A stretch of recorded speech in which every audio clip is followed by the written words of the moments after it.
할렐루야. 오늘도 기쁨의 근원 되시는 하나님 앞에 영과 진리로 예배합시다. 다 같이 묵상기도 올려드리겠습니다.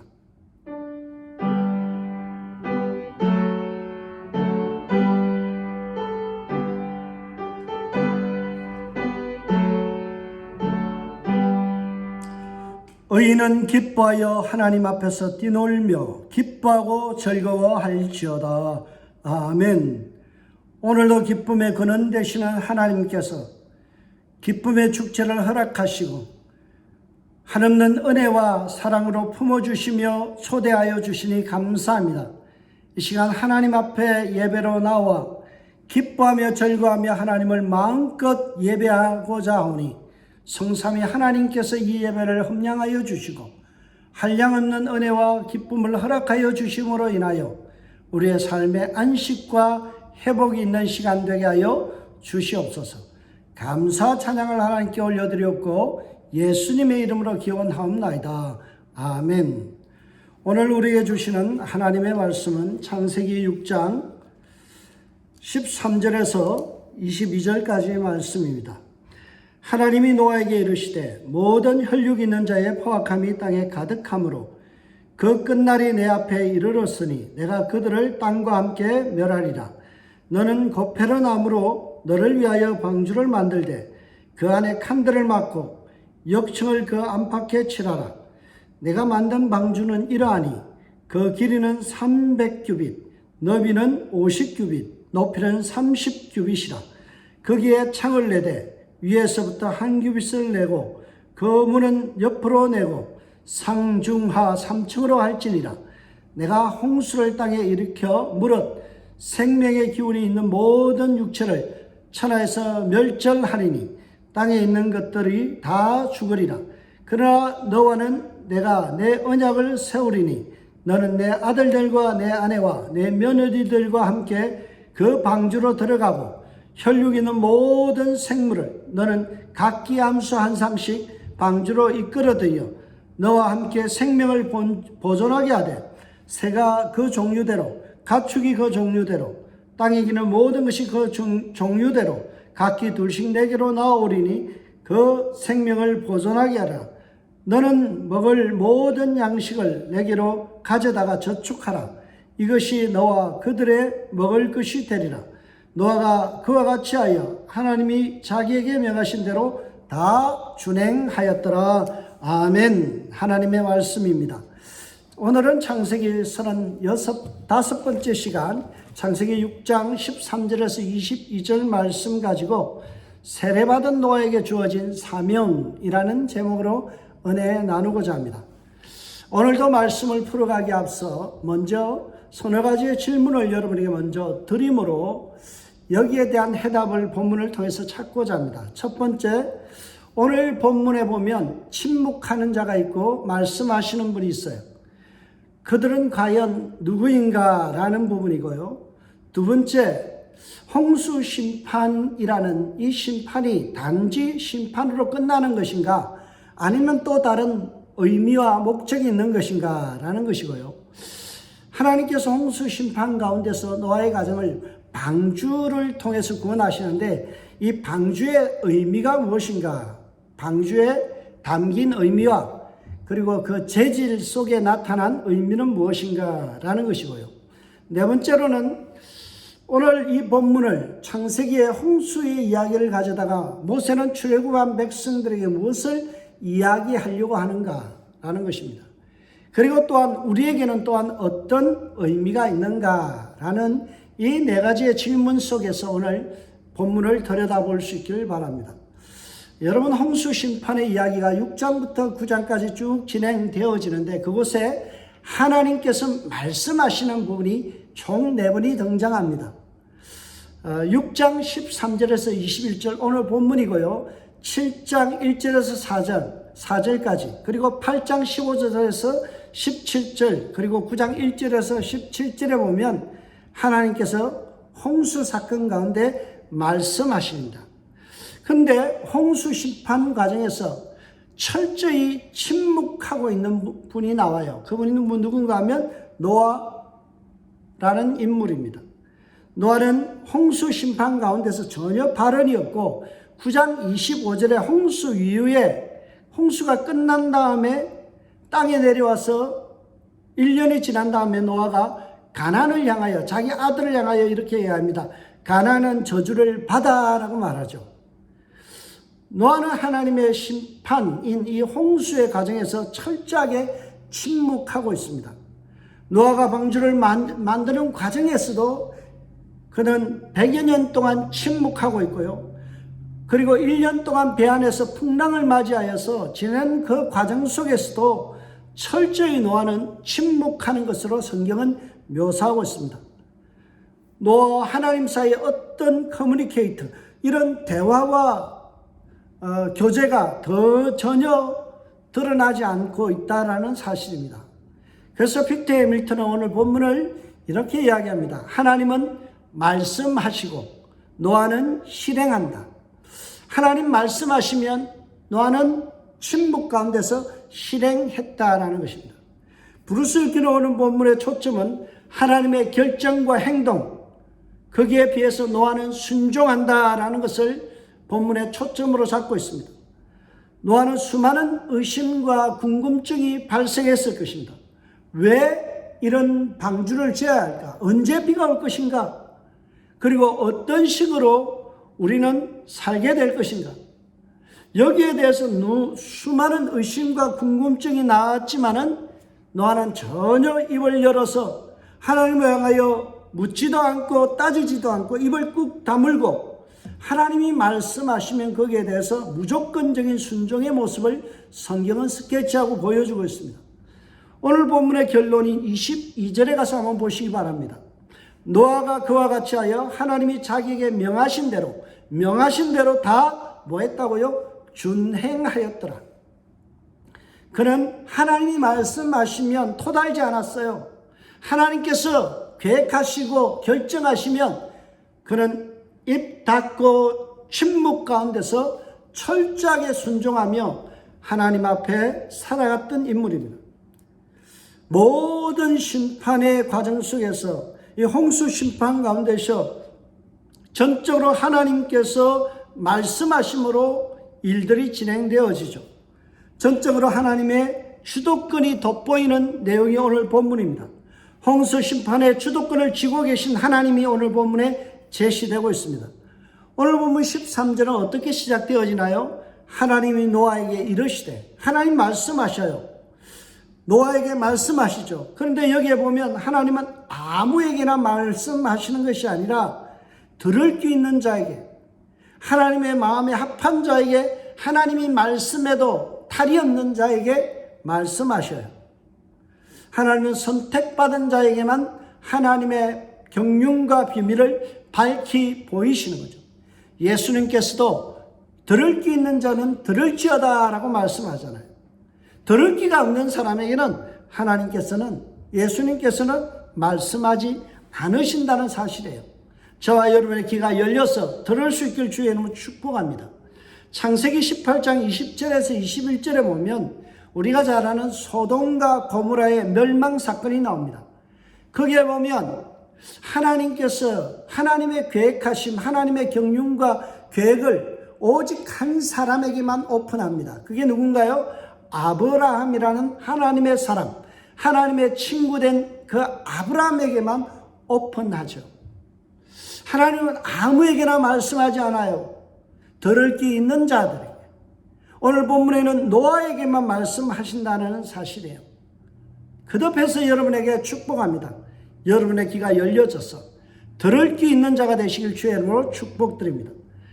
그런데 하나님이 노아에게 드러내신 속내가 무엇인가요? 하나님의 섭리와 경륜이 무엇인가요? 그것은 심판이라는 것입니다. 13절의 뒷부분을 보시기 바랍니다. 모든 혈육 있는 자의 포악함이 땅에 가득함으로 그 끝날이 내 앞에 이르렀으니 내가 그들을 땅과 함께 멸하리라. 하나님은 포악한 세상에 대해서 심판을 멸하는 것을 결정하셨어요.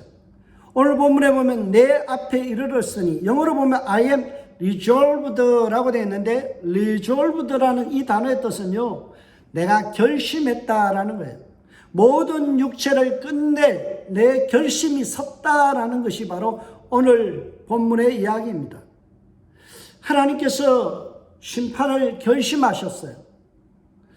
그리고 어떤 방법으로 심판하시기로 결정하셨나요? 작정하셨나요?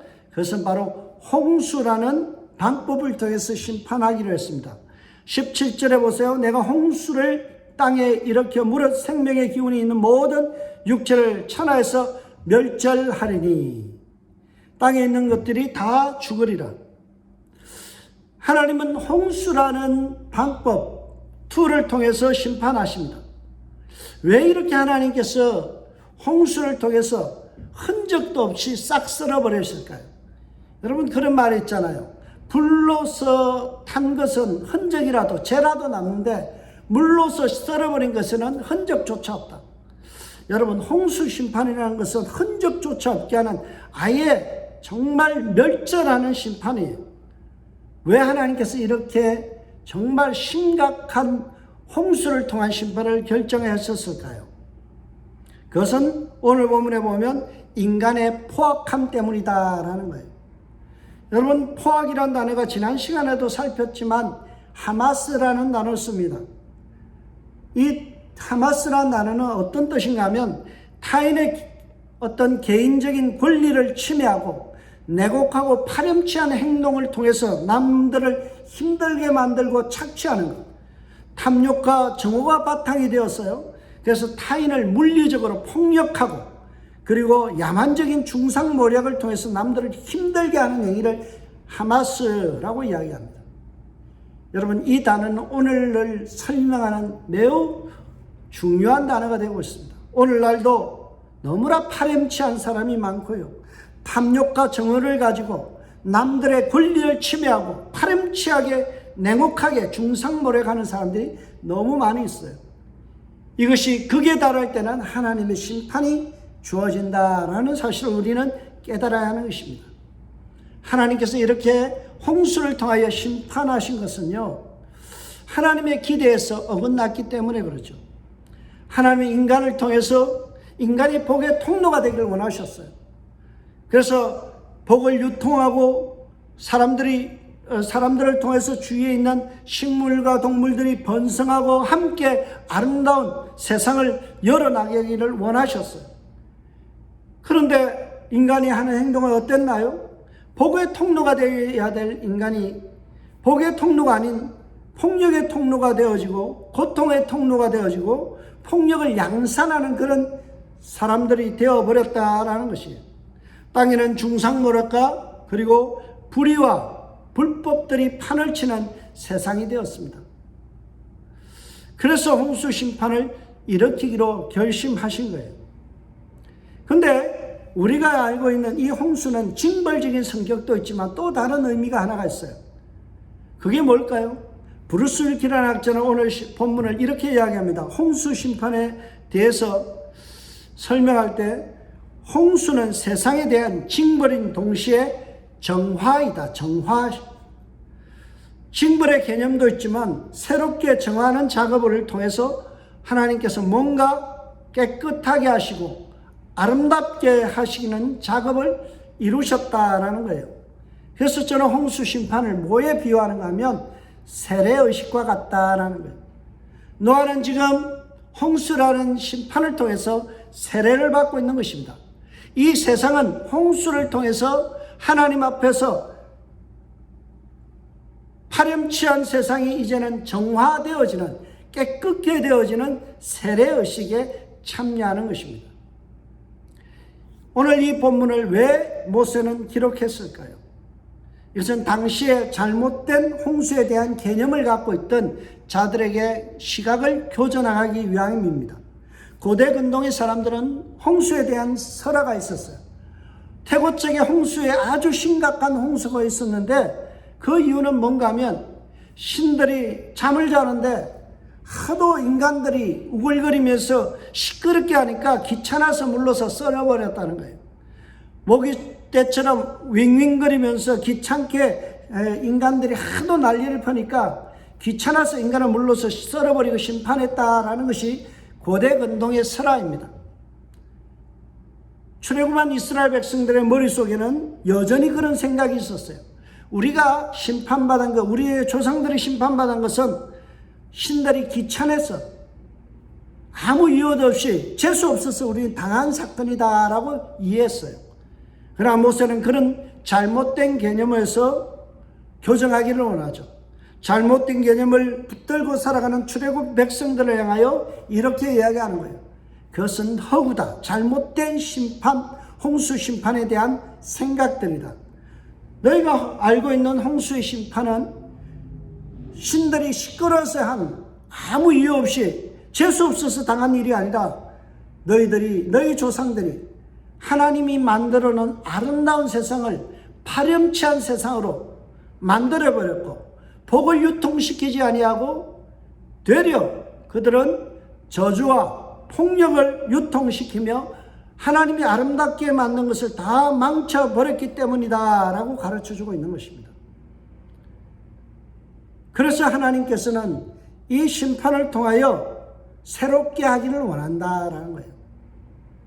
정화작업을 통하여 새로운 어떤 하나님의 계획과 하나님의 섭리를 펼쳐나갈 수 있는 세상과 인간을 만들기를 원하셨다는 거죠. 여러분, 홍수 심판의 핵심은 심판의 방점이 있는 것이 아니라 정결의식에 있습니다. 세례의식에 있는 것입니다. 정화작업에 있는 거예요. 여러분, 우리가 물을 정화하죠. 정수를 통해서 뭘 하기를 원해요? 깨끗한 물을 통해서 새롭게 활용하기를 원하잖아요. 새롭게 사용하기 위하여 우리는 정화라는 것을 합니다. 하나님도 마찬가지로 홍수 심판이라는 파괴를 통해서 이 땅과 인간들을 정화하여서 하나님께서 새로운 세상을 열어가기를 원하셨죠. 이것을 새 창조라고 우리는 말할 수 있습니다. 여러분, 하나님께서 기획하신 이 홍수 심판의 핵심은 실패한 아담을 대치하여서 이 노아를 통하여 새 창조를 이루는 것에 있습니다. 알렌 피 로스라는 학자가 오늘 본문을 이렇게 주석합니다. 하나님은 홍수를 이용하여 새 창조를 시작한다. 아담의 창조와 노아의 새 창조는 평행을 이룬다. 평행을 이룬다. 여러분, 아담의 첫 번째 창조와 평행을 이루는 새 창조가 바로 노아 이후에 있는 새 하늘과 새 땅과 새로운 창조의 사역이었다라는 거예요.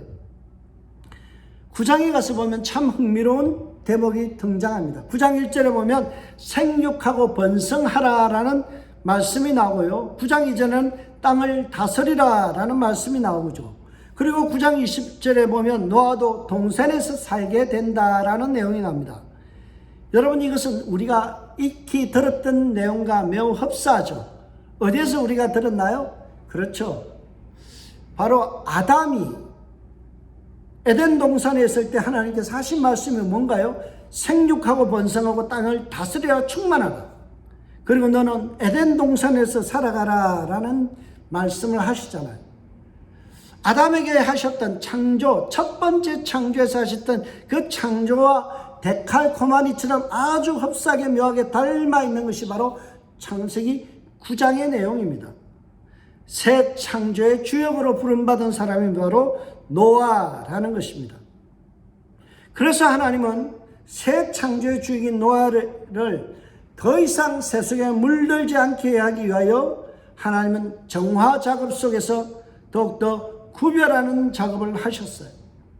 여러분, 구별이라는 단어를 여러분 머릿속 깊이 새겨야 돼요.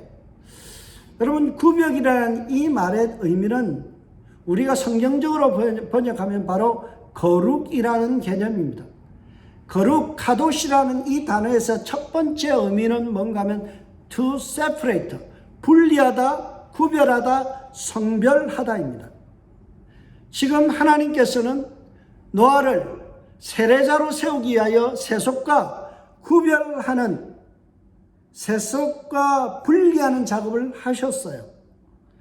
포악에 맞서는 거룩한 영역인 방주 안으로 끌어넣어서 결국에는 세례를 받게 하시고 하나님의 앞에서 거듭난 삶을 통하여 하나님의 은혜 받은 자로서 새하늘과 새 땅을 열어가는 주역으로 삼으셨다라는 사실이에요.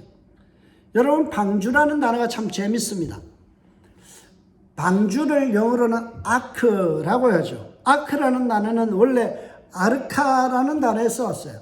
아르카라는 이 단어는요, 어떤 뜻인가면 둘러싸다, 가까이 못 오게 하다라는 거예요. 마치 성막과 같죠. 성전과 같죠. 아무나 성전에 들어갈 수 없었어요. 성막 안으로 들어갈 수 없습니다. 가까이 오지 못하도록 둘러진 척, 그래서 담장을 쌓은 것이 바로 회막과 성막 그리고 성전의 바깥뜰의 모습입니다. 방주는 바로 그런 곳이에요. 라틴어에서 방주 아르카라는 말의 뜻은요, 죄인이 더 가까이 올 수 없는 거룩한 장소, 그게 바로 방주라는 거예요. 그래서 우리가 생각하는 구약의 이 성막과 성전에 있는 지성소에 해당하는 것이 바로 이 방주라는 뜻입니다. 구원받은 백성만이 들어갈 수 있는 자리예요. 구원받은 백성만이 거주할 수 있는 거룩한 지성소가 바로 방주입니다. 오늘 여기에 보면 너는 고페르 나무로 너를 위하여 방주를 만들되라고 말씀하죠. 너는 누군가요? 노아입니다. 노아는 의인이요 완전한 자요 하나님과 동행하는 자죠. 하나님의 은혜를 받고 의인의 삶을 살아가며 완전한 자로 하나님 앞에 동행하는 그 은혜의 백성만이 방주에 들어갈 자격이 있는 거예요. 18절에 보면 방주에 성선할 자의 명단이 구체적으로 일일이 나열되어 있습니다. 하나님께서 불러주신 자만 들어갈 수 있는 거예요. 하나님의 초대장을 받은 자만 성선할 수 있는 곳이 바로 방주였습니다. 아무나 들어갈 수 없어요. 은혜 받은 자만이, 하나님 앞에 지명받은 자만이 방주에 들어가서 구별된 자로서 거룩하게 되어지고 하나님 앞에 세례를 받고 거듭나는 은혜를 받는 것입니다. 저와 여러분이 이 은혜를 받았다는 것은 너무나 감사하고 감격한 일입니다. 세속화된 세상 속에서 하나님의 은혜를 잊고 거룩함을 고집하며 은혜에 합당한 삶을 살려고 노력했던 노아의 가족만이 구원받은 자격이 주어졌다는 사실이에요. 이 놀라운 사실을 방주라는 단어를 통해서 다시 한번 우리에게 설명하고 있습니다. 여러분, 방주라는 말이 테바라는 히브리어를 씁니다. 성경에서 테바라는 단어는 딱 2번 등장합니다. 하나는 홍수 심판인 오늘 본문에 노아의 방주할 때 이 테바라는 단어를 썼고요. 또 하나는 출애굽기 2장에 보면 모세 어머니가 모세를 나일강에 띄어보낼 때 어디다가 담아서 보냈나요? 갈대 상자. 이 갈대 상자를 테바라고 기록합니다. 여러분, 테바라는 것은 물에 빠져 익사하여 죽을 수밖에 없는 노아를 구출한 방주가 바로 테바이고요. 나일강에 빠져 죽을 뻔한 창세기의 기록자를, 이 모세를 구원하신 방법이 바로 테바라는 단어입니다. 죽을 수밖에 없는 존재를 은혜로 태워서 구원한 것이 테바라는 거죠. 그래서 테바라는 이 단어는 전적인 하나님의 은혜를 강조하는 단어입니다. 여러분, 테바라는 것은요, 배의 모양이 아니에요. 테바는 거대한 상자와 같은 그런 모습이에요. 뚜껑이 달려있는 상자라고 보시면 돼요. 여기서 이 테바는요, 방향을 스스로 결정할 수 있는 방향키가 없어요. 자기 힘으로 전진할 수 있는 페달, 이런 노도 없어요. 생명의 위협하고 있는 그 물로부터, 홍수로부터 구원받고 안전하게 할 수 있는 방법은 오로지 하나님께서 인도하시는 대로 휩쓸려 가는 거예요. 하나님의 바람이 이끄는 대로 끌려가는 것.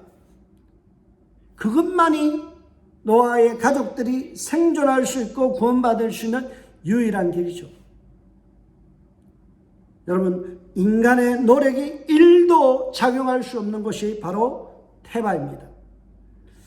하나님이 바람이 부는 대로, 성령이 역사하시는 대로, 은혜의 물결이 나를 이끄는 대로 가는 것, 이것이 바로 테바라는 단어입니다. 그래서 유대인들은 이 테바라는 단어를 구약 성경의 해설서인 미시나에서 또 한 번 기록하고 있습니다. 그게 뭔가 하면 바로 언약궤, 지성소 안에 있는 언약궤를 뭐라고 이야기하는가 하면 테바라고 그렇게 설명했습니다. 여러분, 언약궤가 뭔가요? 그 안에는 아론의 쌍난 지팡이, 그리고 십계명, 깨어진 십계명의 돌판, 그리고 또 뭐가 있나요? 또 거기에 만나의 항아리, 이 모든 인간의 죄성들이 드러나는 것이 바로 이 세 가지의 물질이에요. 아론의 쌍난 지팡이는 지도력에 대한 물질이죠. 만나 사건은 그들이 먹은 것 하나님의 공급하심에 대해서 불평하여서 메추라기를 먹었잖아요. 왜 십계명이 다시 써졌나요? 하나님 앞에서 금송아지 우상숭배잖아요. 이것이 드러나는 순간 다 죽게 돼요. 우사가 하나님 앞에서 이 법궤가 흔들릴 때에 여러분은 그 광경 속에서 어떻게 해요? 죽음을 맞이하잖아요. 여러분, 인간은 죄성이 드러나면 죽을 수밖에 없습니다. 그러나 그 법궤, 언약궤를 덮고 있는 그것을 시언자, 속죄소라고 이야기하죠. 그 위에 하나님의 영광이 드러나는 쉐키나가 있고요. 그것이 바로 테바라고 성경은 이야기하는 거예요. 인간의 죄성이 드러나면 죽을 수밖에 없지만 그 죄를 은혜로서 다 덮어주시고, 그리고 하나님의 은혜의 힘으로 구원해 주시는 상징이 바로 테바라는 단어입니다. 홍수 심판에 있어서 이 구원의 상징되는 테바가 유유히 하나님의 인도하심을 받아 이끌어져 나가고 있죠. 구원의 사역이 진행된 것입니다. 시편 29편 10절에 보면 성경은 이렇게 이야기합니다. 여호와께서 홍수 때에 자정하셨으며 여호와께서 영원토록 왕으로 자정하시는도다. 홍수 사건 때에 왕으로서 자정하시며 이끌어가신 분이 누구라고요? 하나님이시다. 여러분, 오늘도 동일하게 우리의 구원을 이끌어가시는 분은 하나님이신 줄 믿으시길 주의 이름으로 축복합니다. 홍수의 사건과 같이 세속의 물길이 휩쓸려가는 이 세상 속에서, 죄악이 드러나는 이 세상 속에서 하나님의 은혜 없이는 우리는 결코 구원받을 수 없다라는 사실이에요. 저와 여러분이 이 은혜를 사모하고 감사하며 기뻐할 수 있는 영혼이 되시길 주의 이름으로 축복합니다. 그런데 하나님께서 사용하신 구원의 이 방법이 되는 방주를 보면 저는 납득이 되지 않는 부분이 있습니다. 위양 방주를 만들 것이면 좀 거대한 나무를 잘라서 큼직한 어떤 그런 나무 재질을 가지고 만들면 참 좋을 것인데, 하나님께서 콕 집어서 이 나무로 방주를 만들려고 그랬어요. 무슨 나무예요? 오늘 보니까 고페르 나무. 너는 고페르 나무로 너를 위하여 방주를 만들되라고 기록합니다. 고페르라는 나무가 어떤 나무일까요? 오직 성경에서 한 번 여기만 사용되기 때문에 어떤 나무인지를 우리는 알 수가 없습니다. 그래서 추정하기를 두 가지로 추정합니다. 첫 번째는 사이프레스 우드라는 이 삼나무를 고페르 나무일 것이다. 왜냐하면 삼나무를 히브리어로는 코페르라고 해요. 고페르와 코페르, 발음상 매우 비슷하잖아요. 그래서 코페르, 삼나무가 이 고페르 나무, 방주의 재질일 것이다 라고 보는 견해가 있습니다. 또 한 가지는 다른 견해인데요. 그것은 고메라는 단어에서 고페르가 왔다라고 보는 거예요. 근데 고메라는 단어는 원래 갈대라는 의미를 갖고 있습니다. 여러분, 모세를 구원했던 갈대 상자를 기억하시나요? 그게 테바잖아요. 히브리어로 테바라고 불렀던 이 재질이 뭔가요? 갈대잖아요. 우리가 생각하는 이 갈대는 별로 크지를 않죠. 그러나 이집트에 있는 갈대들은 굉장히 큽니다. 고대 근동의 갈대들은 매우 키가 커요. 그래서 아트라시스라는 지역의 사람들은 이 갈대를 가지고 배를 만들었어요.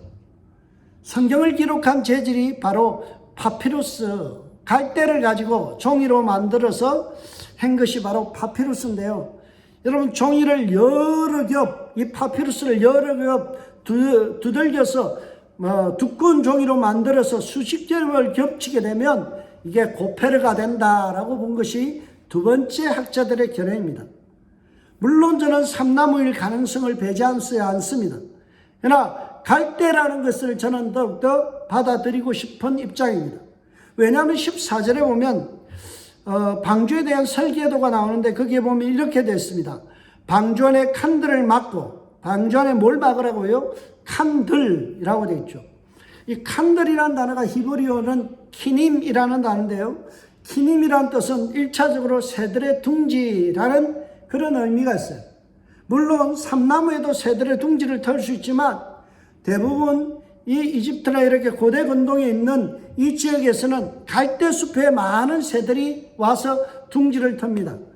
그래서 히브리 성경 중에 하나인 마소라라는 이 성경에 보면, 마소라 성경 역본에 보면 키님이라는 이 단어를 히브리어로 카님이라고 번역해서 고쳐서 기록했어요.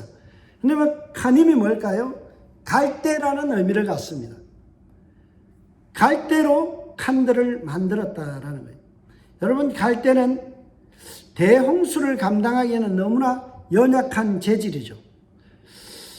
만약에 우리가 예불을 삼나무로 만들었다고 그렇게 가정하더라도 내부의 칸막이 재료는 분명히 갈대입니다. 카님입니다.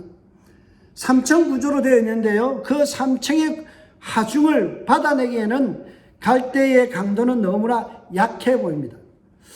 오늘 본문에 보면 거기에 창을 내되 위로부터 한 규빗을 내고 거문은 옆으로 내고 상중하 3층으로 할지니라.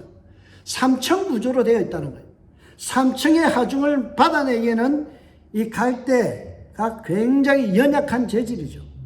그래서 하나님께서 이 연약한 이 재질에다 뭘 바르겠어요? 역청을 바르겠어요. 역청이라는 단어도 참 재밌는 게 코페르라는 단어예요. 코페르라는 단어는요, 우리식으로 번역하면 아스팔트 있잖아요. 아스팔트. 도로에 뿌리는 그 끈적끈적한 액체, 아스팔트보다 더 점성이 강한 것이 피치라는 건데요. 피치가 바로 여기 있는 코페르 역청입니다.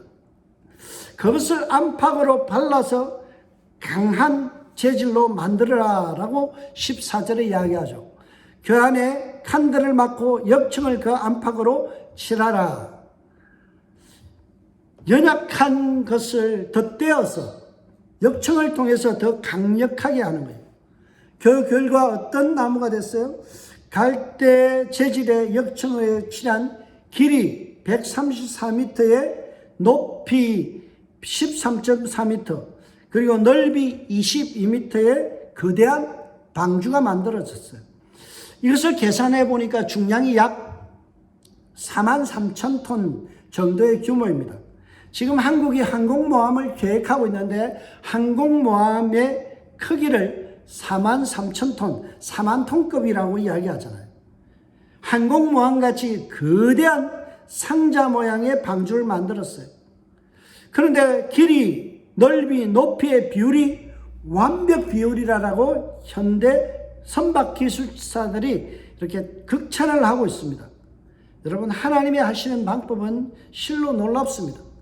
그 오랜 태고 쪽에 이 방주를 만들 때 홍수를 능히 감당할 수 있는 이런 구조, 설계도를 가지고 그리고 완벽 비율로 맞춰서 만들어냈다는 사실은 우리가 실로 놀라지 않을 수 없다라는 사실이에요. 연약한 갈대를 역청을 칠해서 더 단단하게 만드는 하나님의 방법, 이게 구원하시는 하나님의 섭리예요. 우리가 보기에는 어때요? 예수님의 십자가 사건 역시 어리석은 거죠. 그래서 십자가가 이방인들에게는 어리석은 것이나 구원을 얻는 우리에게는 하나님의 능력이 됩니다. 그렇게 말씀하죠. 세상 사람들이 보기에는 납득되어지지 아니하고 우매해 보이고 결코 능력 없어 보이는 십자가가 우리에게는 구원받는 능력이 되어진다라는 사실이에요. 이사야 53장에 보면 흠모할 것도 없고 연한 순 같은 예수 그리스도라고 말씀하죠. 예수님은 십자가에 달릴 때 발가벗긴 채 흠모할 것도 없고 연한 순과 같이 피투성이로 터져서 몰골이 말이 아니었어요. 그러나 그 십자가의 사건을 통하여 인류를 완벽하게 구원하시는 하나님의 계획과 섭리는 실로 놀라운 것입니다. 그래서 세상 사람들에게는 미련하게 보이나 우리에게는 구원을 얻는 십자가의 능력이 있다라는 것입니다. 하나님이 하시는 일은 이렇습니다. 하나님의 손에 붙들린 것은 마른 막대기도요, 홍해를 가를 수 있는 거예요.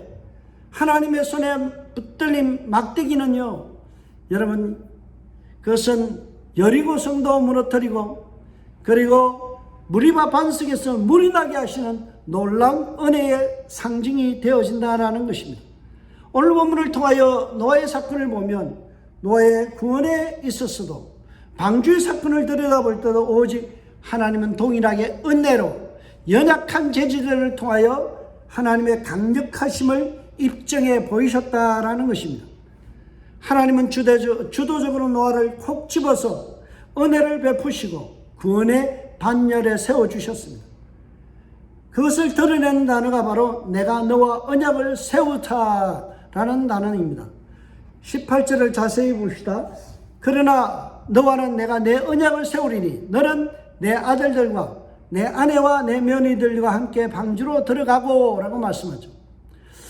오늘 여기에 보면 하나님께서 전적으로 노아의 가정을 콕 집어서 언약을 세워주셨어요.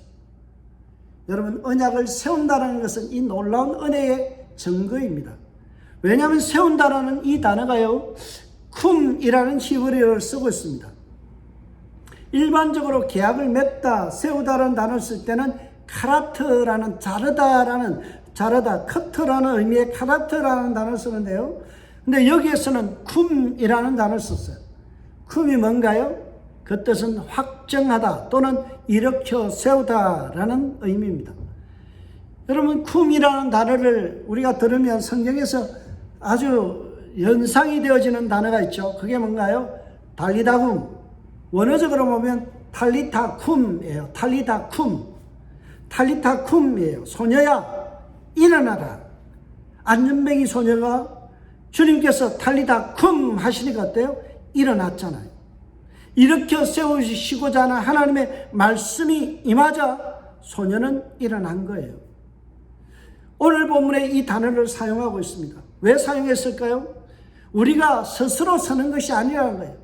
안전뱅이가 스스로 일어서는 것이 아니듯이 우리는 스스로 일어서 구원받을 수 없는 존재예요. 그러나 하나님의 언약의 백성으로 세우심을 받고 구원의 백성으로 세우심을 받는 것은 하나님께서 일으켜 세워주시는 쿰의 은혜, 그것 때문에 가능하다는 거예요. 노아가 비록 의인이고 당대의 완전한 자며 하나님과 동행했지만 그것으로는 부족해요. 인간의 공로로는 결코 구원받을 수 없다는 거예요. 오로지 하나님께서 세워주시는 은혜, 탈리타 쿰처럼 쿰의 은혜가 임할 때 인간은 구원받는 역사가 일어나는 것입니다. 빅터 해밀턴은 이렇게 이야기합니다. 노아는 언약을 받도록 선택된 자다. 이 강조점을 너와 함께라는 단어가 두 번 등장하는 점에서 명백하다. 너와 함께라는 말 때문에 뭐라고요? 명백해진다. 하나님이 함께 하신다라는 것 때문에 인간은 구원받을 수 있다는 거예요. 임마누엘, 하나님이 우리와 함께 하심으로 말미암아 예수 그리스도가 내 인생에 들어오심으로 말미암아 우리는 구원받는 거예요. 내 힘으로, 내 능력으로, 내 지혜로, 내 공로로 구원받는 것이 아니라 하나님의 은혜로 말미암아 우리는 구원받는 것입니다.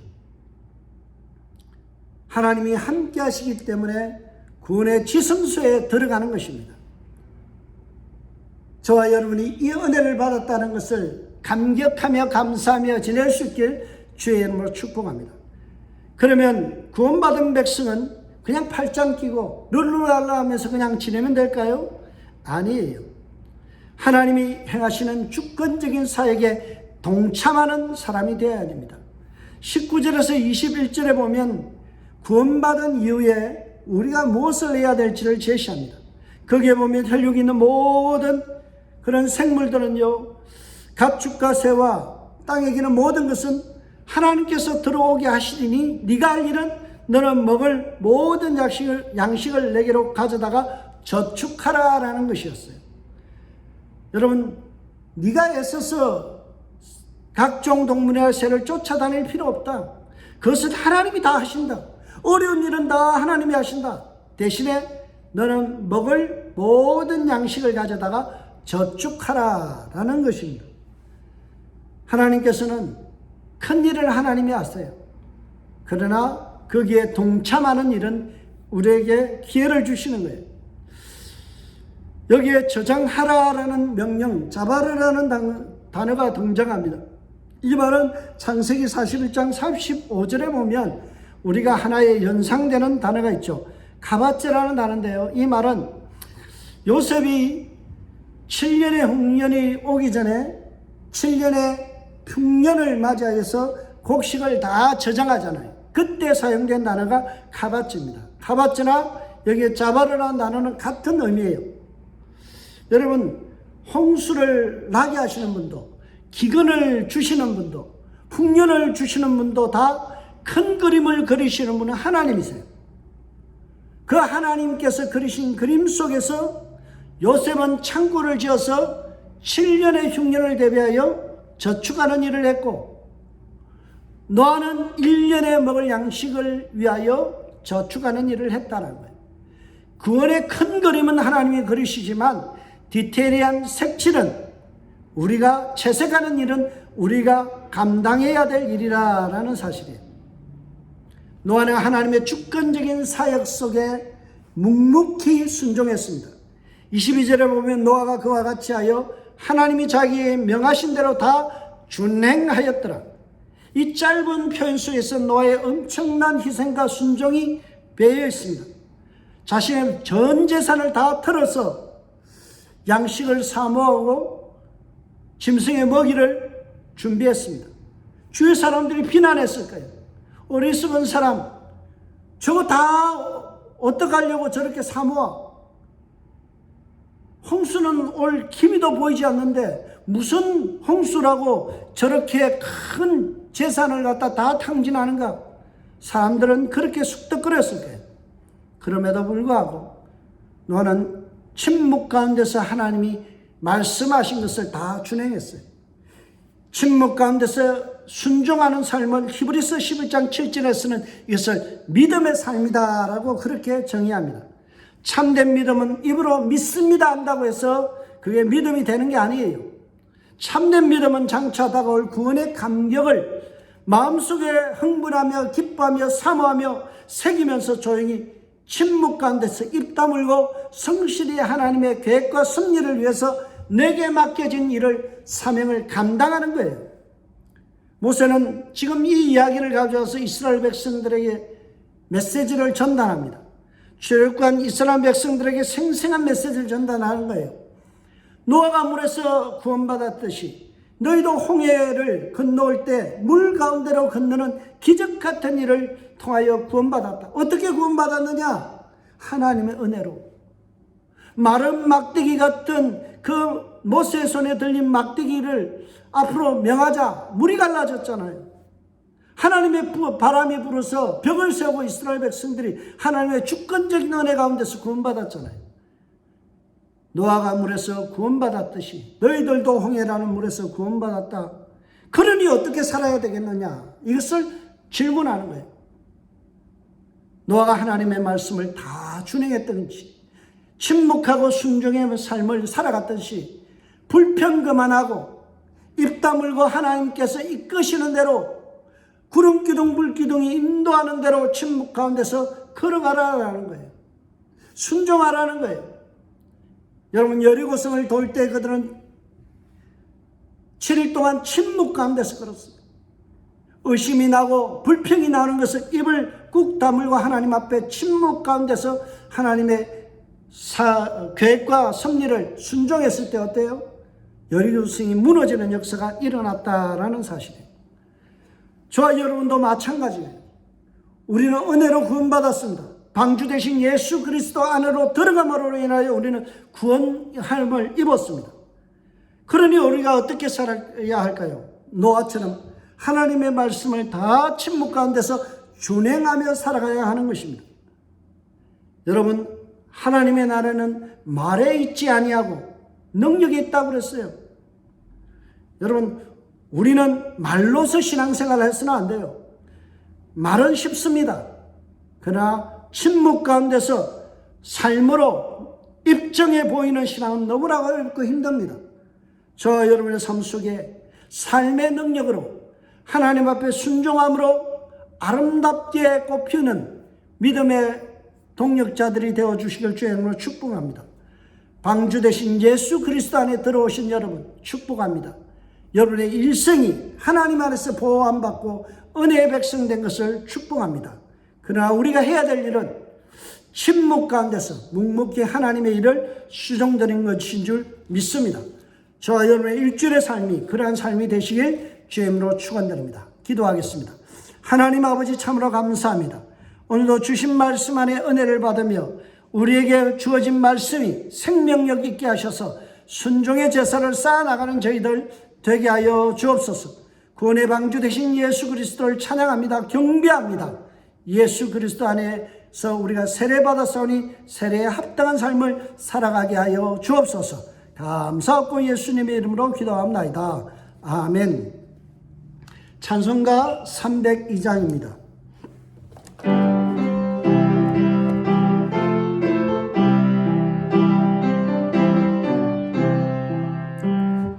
주 하나님 넓고 큰 은혜는 저 큰 바다보다 깊다. 너무 닷줄을 끌러 깊은 데로 저 한가운데 가보라. 언덕을 떠나서 창가에 배 띄워 내 주 예수 은혜의 바다로 내 맘 꽂혀가라. 기도하겠습니다. 내 주 하나님 넓고 큰 은혜 속에서 살아가는 저희들임을 감사합니다. 오늘도 구원의 방주 되신 예수 그리스도 안에 들어와 안식을 누리며 기쁨 속에서 보호함을 받으니 감사를 드립니다. 하나님, 이 감격 속에서 하나님의 은혜에 합당한 반응을 보이며 삶의 제사를 하나님 앞에 올려드리는 자들 되게 하여 주옵소서. 말하기 앞서 행동으로 입증해 보이는 신앙 되게 하시고 주님을 기쁘시게 하는 일이 될 수 있도록 노아와 같이 모든 것을 다 순종하여 준행하는 자로 살게 하여 주옵소서. 오늘도 주신 은혜와 삶에 감격하며 귀한 예물 구별하여 드리오니 주께서 받으시고 하늘 상급으로 갚아 주옵소서.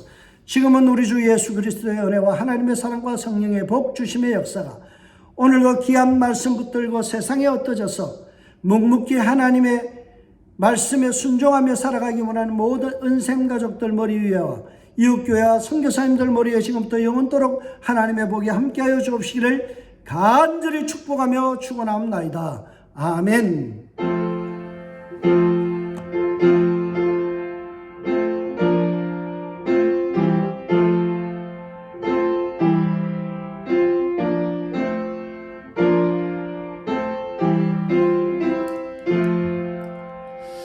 예배를 마쳤습니다. 이 한 주간 주의 은혜가 여러분들과 함께 하시고 구원의 방주 되신 예수 그리스도 안에서 안식하며 순종의 삶을 살아가는 승리하는 한 주간이 되시길 주의 이름으로 축복합니다. 샬롬.